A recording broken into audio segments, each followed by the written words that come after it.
Hi, welcome to our verbal operant training. Today, we want you to be able to define verbal behavior, define the basic verbal operants, define listener responding, and be able to identify and classify various examples of verbal operants in imitation training. Traditional views of language focus on the structure of language, such as grammar and syntax. Some traditional explanations of language post innate and/or internal mechanisms. You might ask, how did verbal behavior come to be? Or what was the process behind how verbal behavior started?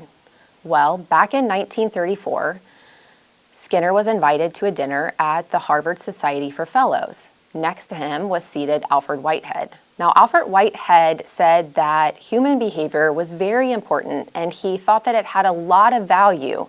However, he said that our science of human behavior was not adequate in understanding verbal behavior and what people are saying.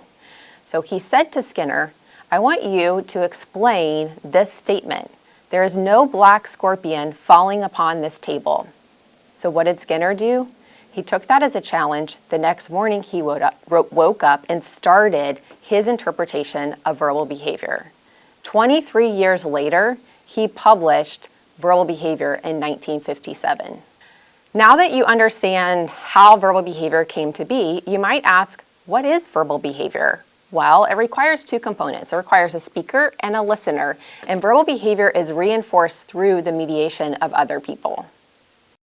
In other words, it's a three-term contingency. Thus, when we examine the verbal operants, we need to do the same analysis. We're going to move from left to right. You have the antecedent, the behavior, and the consequence. So here you see the juice. What is the meaning of the word, you might ask? How do we know when someone means when she says the word or he says the word juice? To determine the meaning of that word, we must first determine the variables responsible for its emission. Skinner's interpretation of language allows us to do just this.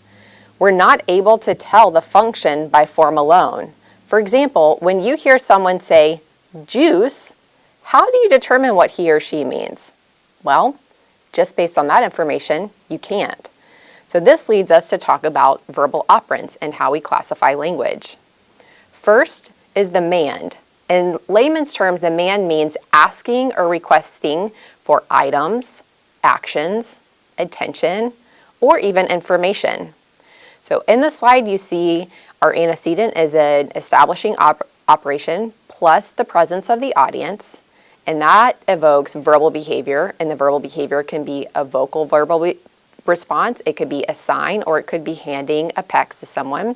And then the consequence is that specific form of reinforcement. So if we look at a child who is cookie deprived in the presence of mom, the child says cookie, and the mom gives him a piece of cookie. According to Skinner, the mand is under the functional control of relevant conditions of deprivation or aversive stimulation. Unlike any of the other verbal operants, the mand is unique in that it specifies its own reinforcement. In this example, the child was deprived, which evoked the verbal response cookie, and the reinforcer was a specified cookie. This verbal operant is the only verbal operant that directly benefits the speaker. In another example of a child wanting to play chase, the antecedent would be no attention plus the sight of dad. The verbal behavior would be the child saying chase me or signing chase me, and the consequence would be the specific reinforcement in that dad chases the child. Typically developing children frequently mand for attention. Now I'm going to show you a video of what this looks like with a child. Give me the book. Sure, here's the book.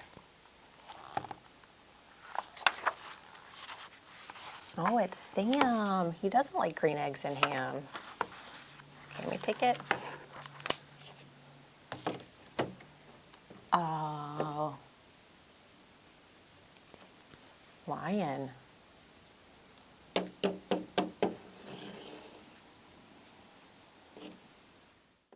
All right, Hoodie, look. Which one do you want? Play tablet. That's really good. Here you go.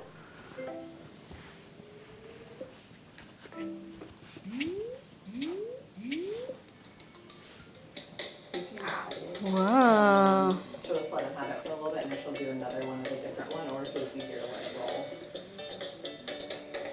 you'll edit this out.